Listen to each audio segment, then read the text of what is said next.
My name is Harper, and I am 32 years old.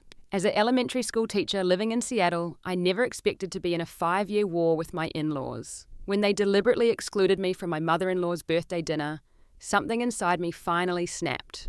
I made one phone call that ruined their perfect evening, and I will never forget the look on their faces when they arrived at an empty table. Before I get into my story, where are you watching from today?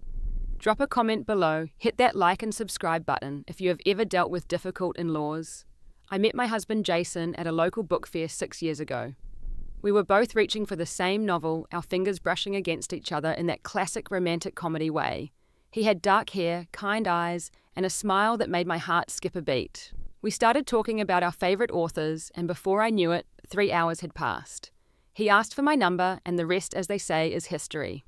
Our relationship moved quickly. Jason was different from any other man I had dated before. He was thoughtful, intelligent, and genuinely interested in my passions. As an elementary school teacher, I often came home with stories about my students, and Jason would listen attentively, asking questions and offering advice. He worked as a software engineer for a tech company in downtown Seattle, which meant we both had stable careers that we loved. After a year of dating, Jason proposed during a weekend trip to Portland. It was simple and perfect, just like our relationship. We had a small wedding 3 months later with only close friends and family in attendance. I remember feeling like the luckiest woman in the world. What I didn't realize was that being the only son in his family came with expectations I wasn't prepared for. Jason grew up with 3 women doting on him, his mother Diana and his 2 sisters Stephanie and Melissa. Diana had raised her children with strict rules and high expectations. She was the type of woman who kept her house immaculate, planned every holiday months in advance, and expected everyone to follow her lead without question. The first time I met Diana was during a Sunday dinner at her home. She greeted me with a smile that didn't quite reach her eyes, and a hug that felt more like an assessment than an embrace. She was tall, with perfectly styled blonde hair, expensive clothes, and not a wrinkle in sight, despite being in her early 60s. Her home looked like it belonged in a magazine, with matching furniture sets and decorative pillows that no one was allowed to actually use. "So Harper," she said as she served dinner, "Jason tells me you teach 3rd grade. That must be rewarding." The way she said rewarding made it clear she thought it was anything but. I later learned that Diana had hoped Jason would end up with a doctor or lawyer, someone with a prestigious career to match his. Frank, Jason's father, was the complete opposite of Diana. He was quiet and passive, letting his wife take the lead in all family matters. He worked as an accountant and seemed to have accepted long ago that peace in his home meant agreeing with whatever Diana wanted. During that first dinner, he barely spoke, only nodding and offering small smiles when appropriate. "Dad doesn't talk much when Mom's on a roll," Jason had warned me beforehand. "Just go with it." Then there were Jason's sisters. Stephanie, the middle child, was 29 and worked in marketing. She was unmarried but constantly dating men who Diana deemed unsuitable. It seemed like Stephanie's main goal in life was to gain her mother's approval while simultaneously rebelling against her. She looked like a younger version of Diana with the same blonde hair and commanding presence. Melissa, the youngest, at 25, worked as a nurse. She was more reserved than Stephanie, but equally influenced by Diana's opinions. She had a long-term boyfriend named Alex, who seemed perpetually terrified of Diana. During family gatherings, Melissa would often look to Diana before expressing any opinion, as if seeking permission. That first dinner was a glimpse into what my future would hold. While everyone was polite, I felt like I was being evaluated rather than welcomed. Diana asked pointed questions about my family background, my career choices, and my future plans. When I mentioned that my parents were divorced, she pursed her lips in disapproval. "Well, that's unfortunate," she said. "In our family, we believe marriage is forever." I tried not to take offense, reminding myself that this was Jason's family and I needed to make an effort. Over the next few months, I participated in every family event enthusiastically. I helped Diana prepare meals even though she criticized my chopping technique. I listened to Stephanie's endless stories about her workplace drama. I engaged Frank in conversations about his hobbies, which mainly involved watching sports and working in his garage. I really was trying, and sometimes I thought I was making progress.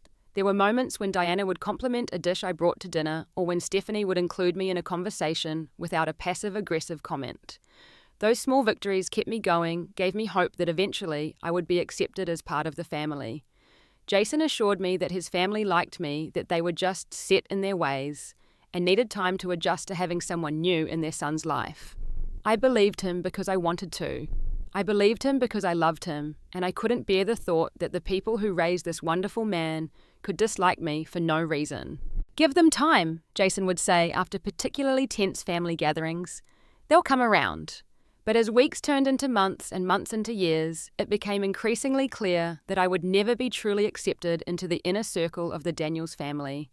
I was an outsider, and no amount of effort on my part would change that. The problem started small, almost imperceptible at first.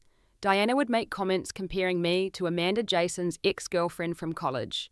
She never said anything directly negative about me, but the implication was always clear. "Amanda always made such delicious apple pies," she would say after trying my dessert at Thanksgiving. "Her crust was so flaky, I wonder what her secret was." Or she would reminisce about family vacations where Amanda had joined them. "Remember when we went to Lake Tahoe with Amanda? She was such a strong swimmer. She helped Melissa improve her backstroke." To each comparison felt like a tiny needle, not painful enough to complain about, but sharp enough to leave a mark. Jason rarely noticed these comments, or if he did, he dismissed them as harmless reminiscing. Stephanie was less subtle in her attempts to make me feel unwelcome. She would accidentally exclude me from family text chains about plans or forget to tell me about changes to event times. Once the entire family changed the restaurant for a dinner out and only informed me 20 minutes before we were supposed to meet. I arrived at the original location alone, looking foolish as I waited for people who weren't coming. "Oh my gosh, I totally thought Jason told you," Stephanie exclaimed when I finally found them at the new restaurant. "I specifically asked him to let you know." Jason swore he never received such a message, but the damage was done. I arrived late, flustered, and feeling like an afterthought. What bothered me most was how I was systematically excluded from family decisions, despite being Jason's wife. When they planned holiday gatherings, Dinah would coordinate directly with Jason, bypassing me entirely. When they discussed family gifts or vacations, my input was neither sought nor welcome. During the second Christmas after our wedding, Diana announced that the family would be taking a trip to Hawaii in March. The dates she had chosen coincided with my school's spring break, which should have been perfect, except no one had consulted me. "We've already booked the condos," Diana said when I mentioned that I would have appreciated being part of the planning. "Jason said your schedule was flexible." Jason had never asked about my schedule. When I confronted him privately, he shrugged. "I figured you could get the time off. You're always saying how understanding your principal is." I tried to talk to Jason about these issues multiple times. At first he was receptive, promising to speak with his family and stand up for me more. But as time went on, his responses became more defensive. "That's just how my mom is," he would say. "She doesn't mean anything by it." Or worse, "You're being too sensitive. Not everything is about you." I began to feel like I was fighting this battle alone. Jason, the person who should have been my strongest ally, was gradually becoming part of the problem. He would leave me to fend for myself at family gatherings, disappearing into the basement, to watch sports with his dad or getting pulled into lengthy conversations with his sisters. In my desperation to win over my in-laws, I started going to extreme lengths. I researched Diana's family recipes, practicing them for weeks to get them just right. I spent hours looking for thoughtful gifts that might impress her. I even took cooking classes specifically to learn how to make Frank's favourite dishes. For Diana's 62nd birthday, I prepared her mother's famous pot roast, following the recipe I had secretly obtained from Jason's aunt. I spent an entire day cooking, making sure every detail was perfect.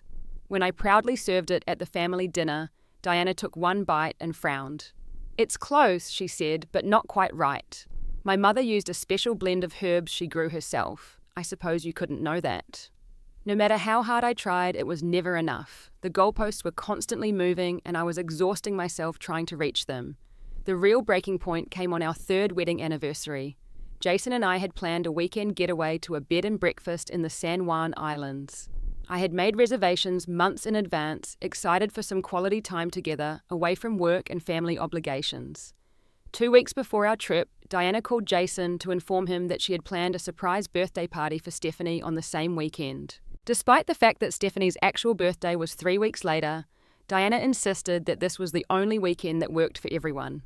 "We have plans," I reminded Jason after he hung up the phone. "Our anniversary trip, remember?" "I know," he said, looking genuinely torn. But Mom has already put down deposits and invited everyone. Stephanie would be crushed if we didn't show up. What about me? I asked. I'll be crushed if we cancel our anniversary plans. We argued for hours, but in the end, Jason wore me down. We can celebrate our anniversary anytime, he said. But family birthdays only come once a year. I cancelled our reservations and lost the deposit. Instead of a romantic weekend, we spent our anniversary at a noisy restaurant, watching Stephanie open gifts and blow out candles while Diana beamed with pride. No one mentioned that it was also our anniversary. No one except Melissa, who whispered a quick, happy anniversary when Diana wasn't looking. That night, lying next to Jason in bed, I realized that no matter what I did, I would always come second to his family. The thought was like a rock in my stomach, heavy and immovable. But still, I tried to make it work, because I loved Jason and I had promised for better or worse. I just didn't realize how much worse there would be. As time went on, the tension in our extended family dynamic only grew more pronounced, affecting nearly every aspect of our lives. The small incidents began to pile up, creating a mountain of resentment that became increasingly difficult to ignore. The Thanksgiving dinner incident was particularly painful. We were all gathered at Diana and Frank's house, as was tradition. I had spent the morning preparing my grandmother's sweet potato casserole, a dish I was genuinely proud of and excited to share. As everyone passed dishes around the table, Diana took one look at my casserole and said, "Oh, Harper, you brought something interesting. Did you know Baxter gets terrible gas from sweet potatoes?" Baxter was their 5-year-old golden retriever, not a human family member. The implication that my dish was only suitable for dog consumption hung heavily in the air. Stephanie snickered while Jason stared intently at his plate, saying nothing. "Actually," I said, trying to keep my voice steady, "this is my grandmother's recipe. It's been in my family for generations." "How quaint," Diana replied. "In our family, we prefer traditional recipes that don't upset sensitive stomachs." The conversation moved on, but I barely touched my food for the rest of the meal. My casserole remained largely untouched, except for a small portion Frank had taken, giving me a sympathetic glance as he did so. Later that same visit, while Jason was helping Frank with something in the garage, Diana decided to organize our living situation. She entered our bedroom without knocking and began rearranging the items on my dresser. "Your space is so cluttered," she commented. "No wonder Jason can never find anything. When he lived at home, his room was always immaculate. That's because you cleaned it for him." I wanted to say, but instead I watched in silent horror as she reorganized my personal belongings without permission. She moved on to our shared bathroom, where she rearranged our towels and replaced my favorite vanilla-scented candles with her own, more sophisticated lavender ones. When I objected, she brushed me off. Jason has always loved the smell of lavender. His first girlfriend used to wear lavender perfume, and he always commented on how lovely it was. By the time she left our apartment that evening, I felt violated, as if an intruder had come in and claimed my space as her own. When I tried to discuss it with Jason, he minimized the situation. "She was just trying to help," he said. "Mom likes things a certain way." "But this is our home, not hers," I argued. "She can't just come in and change things without asking." "You're overreacting," he sighed. "It's not a big deal." But it was a big deal to me. It was yet another boundary crossed, another indication that my feelings and preferences didn't matter to this family. Stephanie's demands on Jason's time and attention became another constant source of tension. She would call at all hours, often with emergencies that were anything but a flat tire. When she was parked safely in a mall parking lot, a spider in her bathroom that she could have easily dealt with herself, or needing help carrying groceries when she had only purchased a few light bags. Each time, Jason would rush to her aid, leaving whatever we were doing half-finished. Date nights were interrupted, weekend plans postponed, and even intimate moments cut short because Stephanie needed her brother. "She's my sister," Jason would say defensively when I expressed frustration. "What am I supposed to do, ignore her?" "No," I would reply, "but you could set some boundaries. Tell her to call a roadside assistance service or a friend who lives closer." These conflicts began to take a toll on our marriage. We argued more frequently, often about the same issues again and again with no resolution. Jason accused me of trying to come between him and his family, while I felt he was failing to prioritize our relationship. The worst part was how alone I felt. In the early days of our marriage, Jason and I had been a team facing the world together. Now it often felt like he was on their team and I was on my own. I began spending more time with my best friend Mia, finding solace in her unwavering support. Mia had never liked Diana from the moment they met at our wedding, sensing the controlling nature beneath the polished exterior. "She's a classic narcissist," Mia declared over wine one evening after I recounted the latest family drama. "And Jason is so deep in the fog he can't even see what she's doing." "What fog?" I asked. "Fear, obligation, and guilt," she explained. "It's what narcissistic parents use to control their children. Jason has been conditioned his whole life to put his mother's feelings above his own and definitely above yours." Her words resonated with me, putting a name to the dynamic I had been experiencing for years. But understanding the problem didn't necessarily bring me any closer to a solution. In a last-ditch effort to salvage both our marriage and my sanity, I suggested we attend couples counselling. I presented it as an opportunity for us both to learn better communication skills, careful not to frame it as a response to his family issues. "We don't need counselling," Jason insisted. "We're fine. All couples go through rough patches." "We've been in a rough patch for over a year," I pointed out. "Don't you think it might help to have an objective third party?" "What we need is for you to try harder with my family," he countered. "They're not going anywhere, Harper. They're part of our lives." I tried one more approach, organising a dinner with both our families, hoping that if Diana and the others saw me in the context of my own loving family, they might view me differently. My parents flew in from Portland, and my brother drove up from San Francisco with his wife. The dinner was a disaster from start to finish. Diana arrived 20 minutes late, making a grand entrance and immediately dominating the conversation. She talked over my mother, dismissed my father's attempts at finding common ground, and made several veiled comments about new money families, despite the fact that my parents were solidly middle class just like Jason's. By dessert, the division in the room was palpable. My family sat stunned by the treatment they'd received, while Diana, Frank, Stephanie, and Melissa acted as if they'd been perfectly charming. Jason, as usual, noticed nothing amiss. As my family prepared to leave, my mother pulled me aside. "Sweetheart," she whispered, "is it always like this? Because if it is, we need to talk." I assured her that things would improve, that this was just a bad night. But deep down, I knew I was lying to both her and myself. Nothing was going to change unless something drastic happened. I just didn't know what that something would be until Diana's birthday came around. It was a Tuesday afternoon when I first discovered the plans for Diana's 65th birthday celebration. Jason had left his laptop open on the kitchen table while he went to take a shower. I wasn't snooping, not really. I was simply going to close the laptop when a video call notification from Stephanie popped up. Without thinking, I accepted the call. "Hey, dummy!" Stephanie's voice rang out before her face appeared on the screen.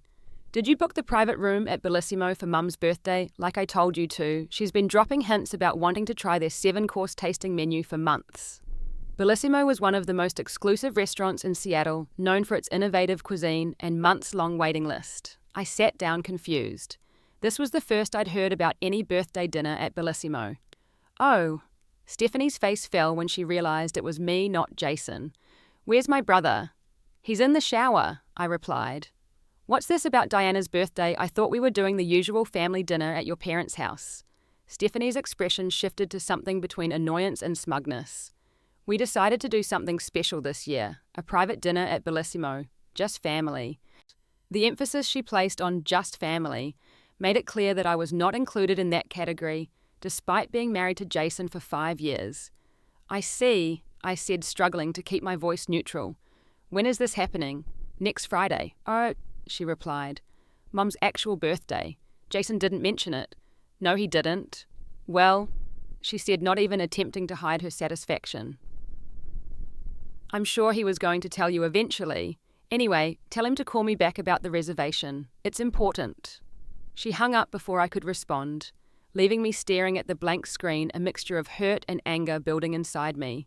When Jason emerged from the shower 20 minutes later, I was still sitting at the kitchen table, his laptop now closed. "Stephanie called," I said flatly.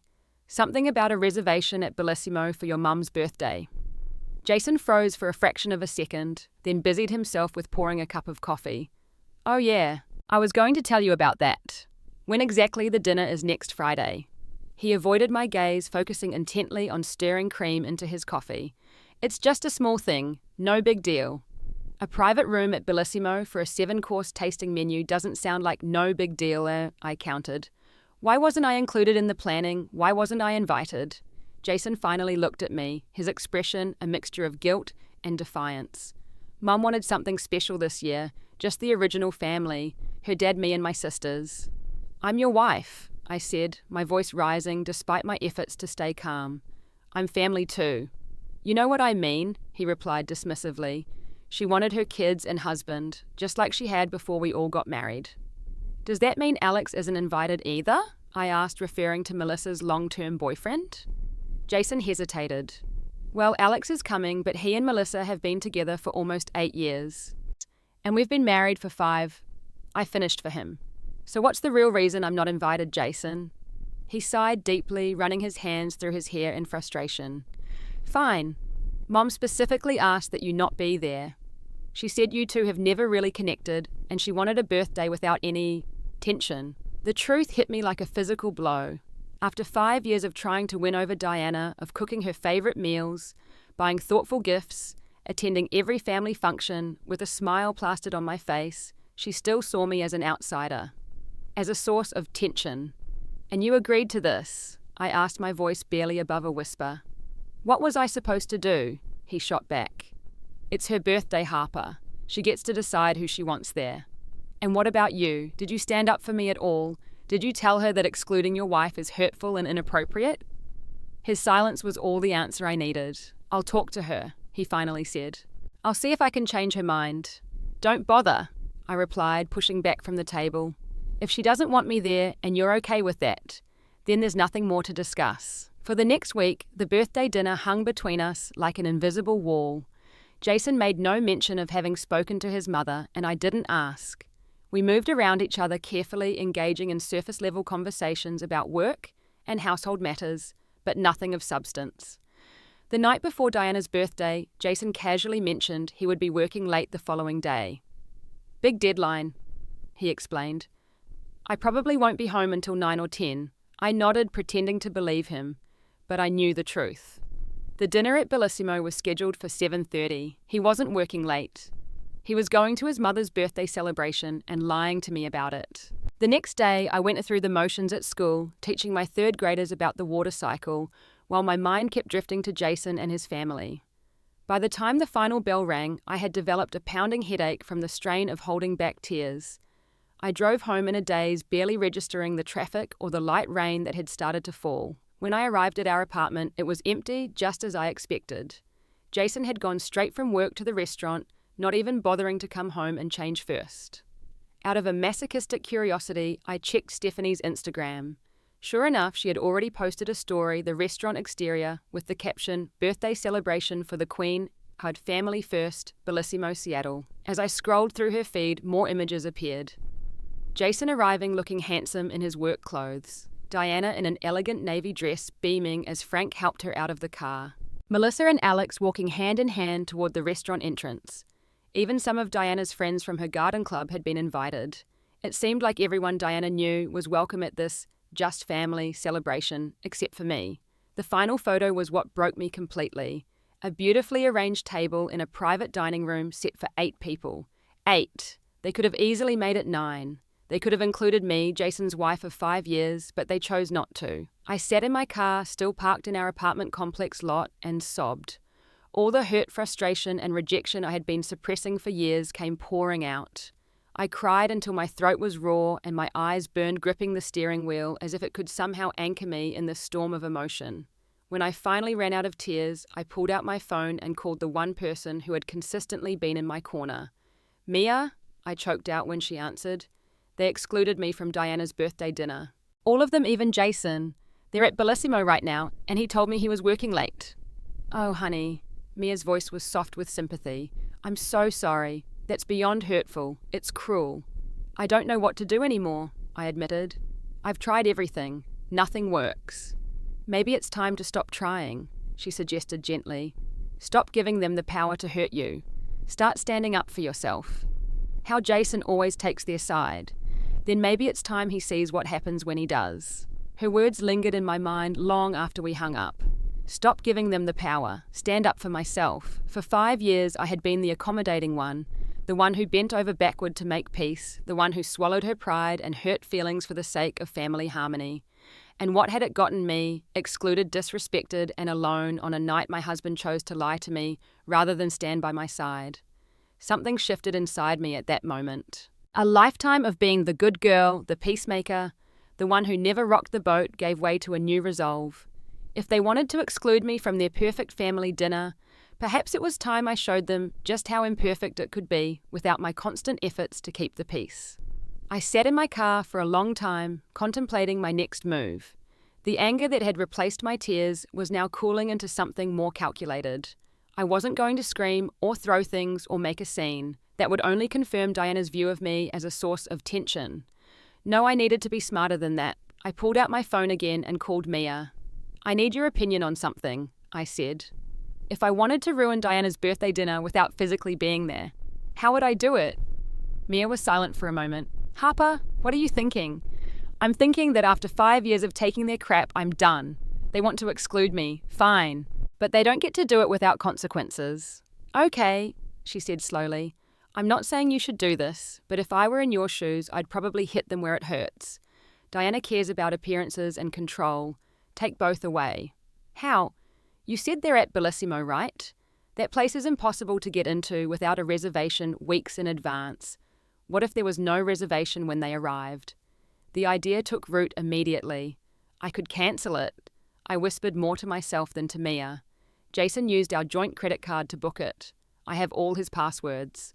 "Harper." Mia's tone was cautionary. I know, it's petty and vindictive, but so is excluding your daughter-in-law from a family event and lying about it." After hanging up with Mia, I did some quick research on Bellissimo's website. The restaurant had a strict cancellation policy requiring at least 48 hours notice for full refund of deposits. Cancellations within 24 hours would forfeit the entire deposit, which for a private dining room and set menu would be substantial. Jason had used our joint American Express card for the reservation. I knew because I handled most of our finances, including credit card payments. I also knew all his passwords and account information, something he had never bothered to change in 5 years of marriage, trusting me completely. I pulled up the Bellissimo website and found their phone number. My hand trembled slightly as I dialed, but my resolve didn't waver. When a polite hostess answered, I took a deep breath and lowered my voice slightly. "Hello, this is Jason Daniels. I need to cancel my reservation for tonight." "Of course, Mr. Daniels. May I ask the reason for the cancellation?" Her voice was professional but warm. "Family emergency," I replied, trying to sound appropriately concerned but businesslike. "I'm afraid it's unavoidable." "I understand, sir. Let me pull up your reservation." There was a brief pause. "Yes, I have it here. Private dining room for 8 at 7:30 this evening.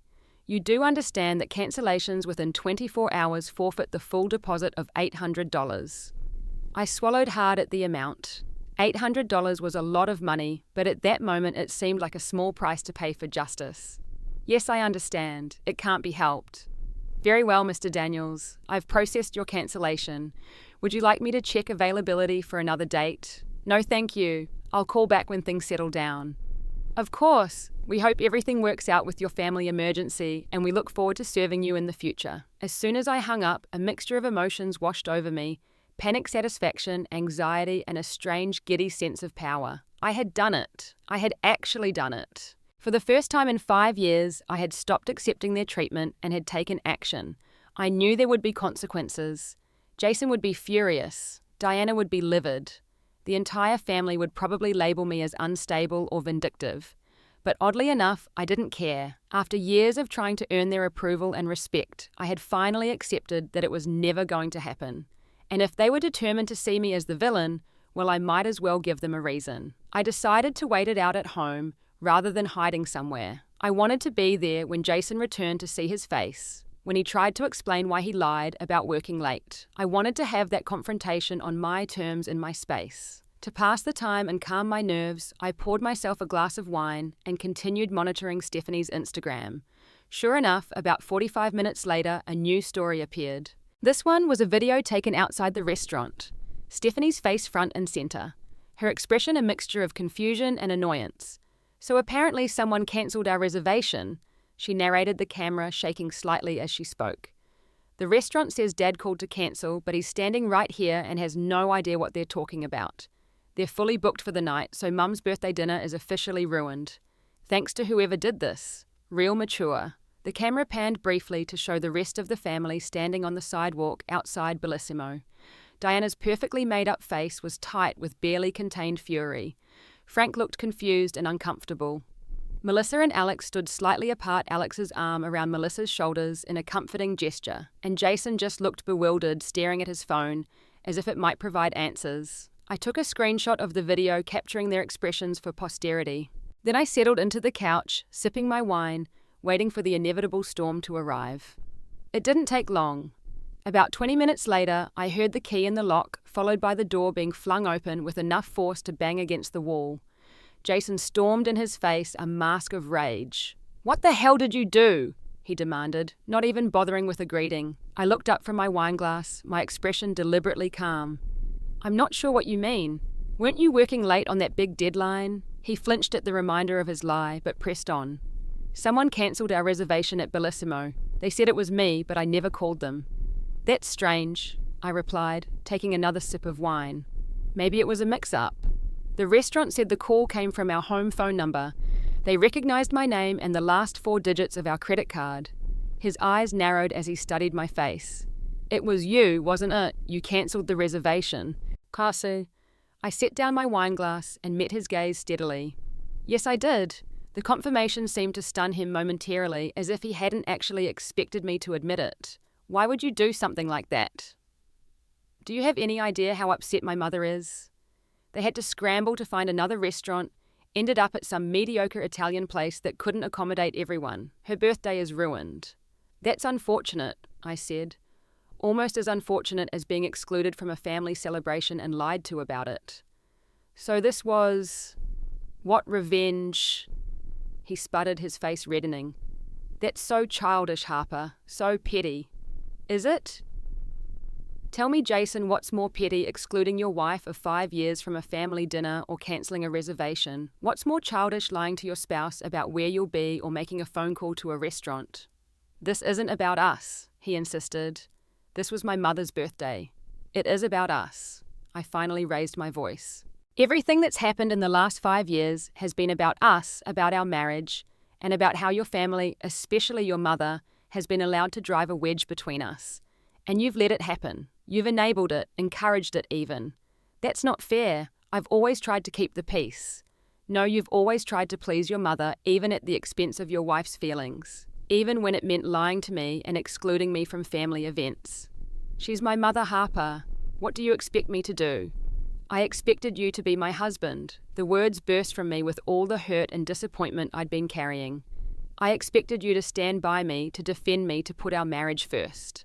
I expected you to tell your mother that excluding me was unacceptable. I expected you not to lie to my face about where you were going tonight." Jason ran his hands through his hair in frustration. "You don't understand how complicated it is with my family." "No, you don't understand how simple it should be. When you married me, you promised to forsake all others. That includes your mother and sisters when they try to come between us." My phone buzzed with an incoming call. Diana's name flashed on the screen. I showed it to Jason. "Would you like to take this? I'm sure she has some choice words for me." He shook his head, and I declined the call. Almost immediately it rang again, and again after that. Then text messages started pouring in, first from Diana, then from Stephanie. "How dare you ruin my birthday, you spiteful child. You've shown your true colours tonight. You're not welcome in this family. I always knew you were trouble. Stay away from us." From Stephanie, "You psycho, who does something like this? Get help." I showed these to Jason as well, watching as he read them, his expression shifting between anger, embarrassment, and confusion. "See what I've been dealing with for 5 years?" I asked quietly. "This is how they talk to me, how they think of me, and you've never once stood up for me. That's not... they're just upset right now. They're always just upset when it comes to me. Nothing I do is ever good enough. I've tried so hard, Jason. I've cooked their favourite meals, bought thoughtful gifts, attended every family function with a smile. I've swallowed my pride so many times I've lost count. And for what? To be called a spiteful child and told I'm not welcome in the family." Jason sank into a chair, the reality of the situation finally seeming to penetrate his defences. "I didn't know they sent you messages like that. Because you never wanted to know. It was easier to blame me, to tell me I was overreacting, to ask me to try harder." We sat in silence for a few minutes, the weight of 5 years of unaddressed issues pressing down on us. Finally, I stood up. I'm going to stay at Mia's tonight. I think we both need some space to figure out what happens next. What does that mean? Jason asked, a note of panic entering his voice. It means I'm done being the family punching bag. It means things need to change or our marriage won't survive. The ball is in your court, Jason. You can either stand with me against their treatment or you can continue enabling it. But you can't do both anymore. I packed an overnight bag while Jason sat in stunned silence. As I headed for the door, he finally spoke. Harper, wait, we can work this out. I turned back to look at him. I hope so, but that's up to you now. For 5 years, I've been the only one working at this relationship. It's your turn. With that, I walked out, closing the door firmly behind me. For the first time in years, I felt a sense of clarity and purpose. I had finally stood up for myself, and regardless of the outcome, I knew I had done the right thing. I stayed at Mia's apartment for 3 days, giving both Jason and myself time to process everything that had happened. During those days, I received dozens of texts and calls from Diana and Stephanie, ranging from furious accusations to guilt-tripping appeals to fix the mess I'd made. I blocked their numbers on the second day, tired of the emotional bombardment. Frank and Melissa, interestingly, remained silent. I wondered if they secretly understood my actions, or if they were simply waiting to see how things played out before taking sides. Jason called several times each day, his messages gradually evolving from defensive anger to tentative understanding. On the first day, he primarily wanted to know when I was coming home and insisted we needed to apologize to his family. By the third day, he was asking if we could talk in person, saying he had done a lot of thinking. Mia was my rock throughout this time, providing not just a place to stay, but also the perspective and validation I desperately needed. You know, she said as we shared takeout Thai food on her couch, it takes serious courage to stand up to people who've been pushing you around for years. I'm proud of you. I still feel guilty sometimes, I admitted. Was cancelling the reservation too petty? Mia shook her head emphatically. They excluded you from a family event and lied about it. Jason lied to your face. After everything you've put up with, they're lucky all you did was cancel a dinner reservation. Some people would have done much worse. On the 4th day, I agreed to meet Jason at a neutral location, a coffee shop halfway between Mia's place and our apartment. When I arrived, he was already there, sitting at a corner table with 2 cups of coffee. He looked tired with dark circles under his eyes and his hair uncombed. I got you a vanilla latte, as he said as I sat down across from him. Still your favourite, right? I nodded, wrapping my hands around the warm cup but not drinking yet. Thank you for meeting me here. Of course. He fidgeted with his own cup. I've missed you. I've missed you too, I admitted. But things can't go back to how they were, Jason. I need you to understand that. He took a deep breath. I do understand. At least I'm trying to. These past few days have been eye-opening. How so? After you left, my mum kept calling and texting, demanding that I control my wife and make you apologise. He grimaced at the memory. I realised that's how she's always talked about you, like you're some problem that needs to be managed rather than my partner. And I let her do it. I encouraged it even. Yes, you did, I agreed quietly. I talked to my dad yesterday. Just him, no one else. He said something that really hit home. He said, son, when you married Harper, she became your primary family. Everyone else, including your mother and me, became extended family. Kamasan. He admitted that he should have set better boundaries with Mum years ago, and now their relationship is, well, it's not equal. I was surprised. Frank had always seemed so passive, so willing to go along with whatever Diana wanted. That's actually really insightful of him. Yeah, he also said he admired what you did. Not the method necessarily, but the fact that you finally stood up for yourself. He thinks I needed the wake-up call. And do you agree with him? I asked finally, taking a sip of my latte. I do, Jason said, meeting my eyes directly. I've been a terrible husband, Harper. I've prioritised my mother's feelings over yours. I've enabled their treatment of you. I've failed to set boundaries. And worst of all, I lied to you. I'm so sorry. The sincerity in his voice brought tears to my eyes, but I blinked them back. This conversation was too important to get derailed by emotion. I appreciate that, I said, but apologies are just words. I need to know things will actually change. They will, he promised. I've already started. I told my mother and Stephanie that their behaviour toward you has been unacceptable, and that if they want me in their lives, they need to respect my wife. And how did that go over? He laughed humorlessly. About as well as you'd expect. Mum cried and said I was choosing you over family. Stephanie called me whipped. Melissa actually seemed relieved, though she didn't say much with the others there. So what happens now? I asked the critical question hanging between us. Now we set boundaries together, Jason said, reaching across the table to take my hand. We decide as a couple what kind of relationship we want with my family and we stick to it. If they can't respect those boundaries, then we limit our contact until they can. And you'll actually enforce these boundaries even when your mother cries or Stephanie makes demands. Yes, he said firmly. I've already started seeing a therapist to help me work through my own issues with my family. He's helping me understand how dysfunctional our dynamic has been. This surprised me. Jason had always resisted the idea of therapy, insisting we could work through our problems on our own. The fact that he had sought help independently showed a level of commitment I hadn't expected. That's really good, Jason. I also think we should try couples counselling, he continued. Like you suggested months ago, we have a lot to work through and I want us to do it right. For the first time in days, I felt a glimmer of hope. Jason seemed genuinely committed to change, not just saying what he thought I wanted to hear. I'd like that, I said. But I want to be clear about something. I'm not asking you to cut off your family. I'm asking for respect and for us to be a united front. They don't have to love me, but they do have to treat me with basic courtesy. I understand, Jason nodded. And honestly, some distance might be good for all of us right now. Give everyone time to cool off and reassess. We talked for almost 2 hours outlining our expectations and boundaries moving forward. By the time we left the coffee shop, I had agreed to come home and we had scheduled our first couples counselling session for the following week. The next few months weren't easy. True to his word, Jason maintained the boundaries we had set even when it caused conflict with his family. Diana attempted to go around me several times, calling Jason directly to invite him to family events without me.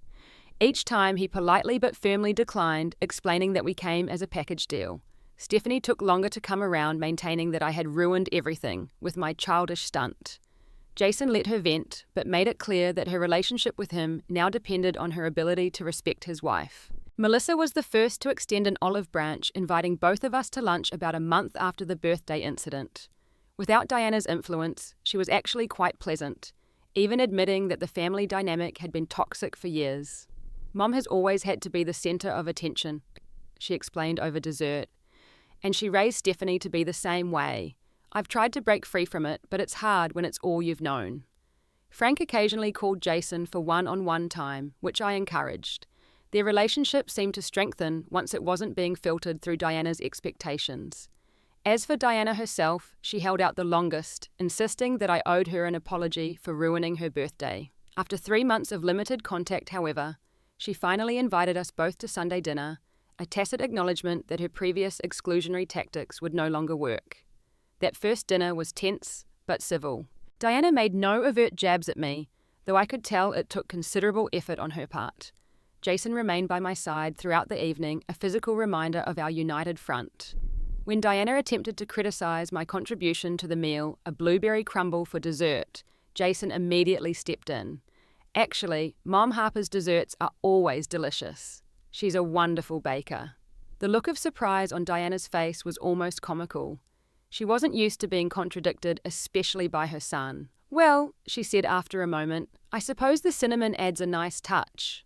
It wasn't exactly high praise, but coming from Diana, it was practically a standing ovation.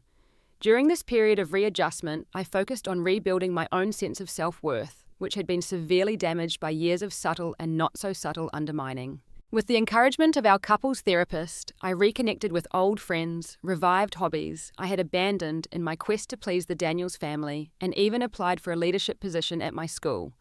Jason supported these efforts wholeheartedly, often taking over household chores to give me time for my new activities. He attended my school events, proudly introducing himself as Harper's husband, rather than defining me as Jason's wife. Gradually, our marriage began to heal. The constant tension that had pervaded our home dissipated, replaced by the warmth and partnership we had enjoyed in our early days together. We laughed more, argued less, and regained the sense that we were on the same team. 6 months after the birthday incident, we decided to host a dinner party for both our families. My parents and brother came up from Portland, and Jason's family, including Diana, agreed to attend.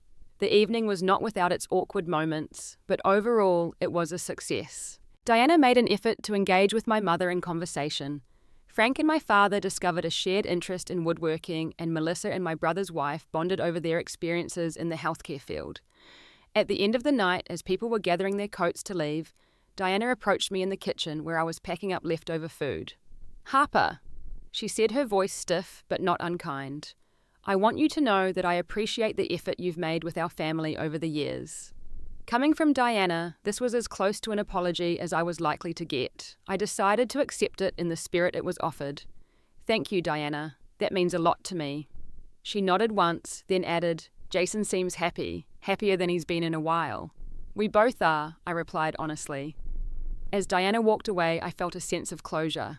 Our relationship would never be warm and fuzzy, but we had reached a detente of sorts, a mutual agreement to respect each other's place in Jason's life. Later that night, as Jason and I cleaned up the last of the dishes, he wrapped his arms around me from behind and kissed my cheek. "Thank you for not giving up on us," he murmured into my hair. I turned in his embrace to face him. "Thank you for finally seeing me, for standing with me. Always," he promised. "From now on, always." And I believed him. Sometimes it takes a dramatic moment, a cancelled reservation, a public embarrassment, a line in the sand to catalyse real change.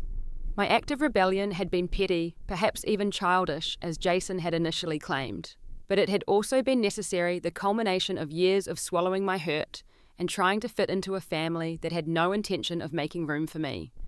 Standing up for myself had not only changed my relationship with Jason's family, it had changed me. I was stronger now, more confident in my worth, and less willing to accept disrespect in any form. I had learned that setting boundaries wasn't selfish. It was essential for healthy relationships. And most importantly, I had discovered that true family isn't about blood or last names. It's about respect, support, and love, given freely, not as a reward for conformity or obedience. Have you ever had to stand up to difficult in-laws or family members? What boundaries did you set, and how did it change your relationships? Let me know in the comments below. Also, if this story resonated with you, please give it a like and subscribe to hear more stories about navigating complex family dynamics.